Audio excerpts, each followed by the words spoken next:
అక్రమ మైనింగ్ ను ఎట్టి పరిస్థితుల్లో ఉపేక్షించేది లేదని మంత్రి కొల్లు రవీంద్ర హెచ్చరించారు.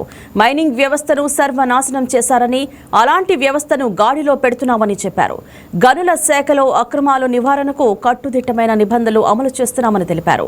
అక్రమ మైనింగ్ పై ఫిర్యాదులు వస్తే వెంటనే స్పందిస్తామన్న కొల్లు రవీంద్ర త్వరలో 50,000 కోట్ల ఖరీదైన ఖనిజ ఆధారిత పరిశ్రమలు రాబోతున్నాయని తెలిపారు.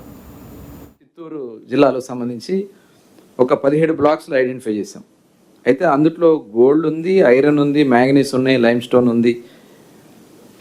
దీన్ని కూడా unified mineral portal, mining portal అని చెప్పి గవర్నమెంట్ ఆఫ్ ఇండియాకి సంబంధించినటువంటి ఒక పోర్టల్ ఉంది. ఆ పోర్టల్లో పెట్టి ఇప్పుడు ఆక్షన్కి వెళ్తా ఉన్నాం.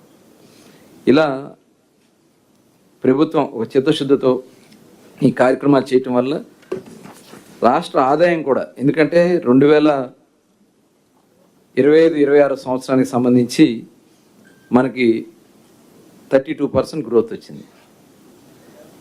మరి ఈ సంవత్సరం కూడా 26-27కి సంబంధించి మనం 30% గ్రోత్కి మనం పెట్టుకున్నాం, టార్గెట్ పెట్టుకున్నాం. 3,800 కోట్లు. ఎందుకంటే లాస్ట్ ఇయర్ మనకి 3,300 కోట్లు వచ్చింది. ఇప్పుడు 3,800 కోట్లకి టార్గెట్ పెట్టుకున్నాం, రీచ్ అవుతున్నాం. ఎందుకంటే 95% ఇప్పుడు వరకు జరిగిన దాంట్లో 608 కోట్లు రావాలి. ఈ 3 మంత్స్కి సంబంధించి 576 కోట్లు ఆల్రెడీ 95% మనం రీచ్ అయ్యాం.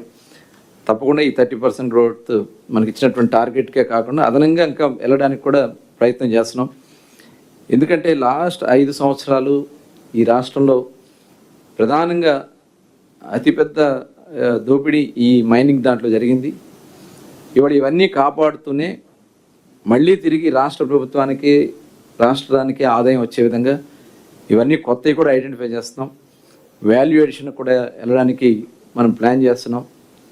ఇది ఈ ప్రభుత్వం చిత్తశుద్ధితో పనిచేస్తున్నానికి ఇవి మీకు అన్నిటి కూడా చెప్పినటువంటి విషయాలు. ఇంకా దీని మీద డీటెయిల్డ్గా మేము, ఎందుకంటే త్వరలోనే ఇంకా కొత్త ప్రాంతాలను కూడా ఐడెంటిఫై చేసుకుని ముందుకెళ్ళాలనే ఆలోచనతో ముందుకున్నాం. మనకి చక్కటి అవకాశం ఉంది, చక్కటి తీర ప్రాంతం ఉంది, చక్కటి గ్రానైట్కి సంబంధించి కూడా ఇవాళ మంచి మార్కెట్ ఉంది. ఇవన్నీ కూడా ప్లాన్ చేసుకుని ముందుకెళ్తున్నాం. ఇది చిత్తశుద్ధితో పనిచేసే ప్రభుత్వం. 2 సంవత్సరాలు పూర్తి చేసుకున్నటువంటి సందర్భంలో మరి ఈ డిపార్ట్మెంట్ని అస్తవ్యస్తంగా మారిపోయినటువంటి విధానం నుంచి ఒక ట్రాక్లో తీసుకొచ్చి ఇవాళ గ్రోత్లో ముందుకు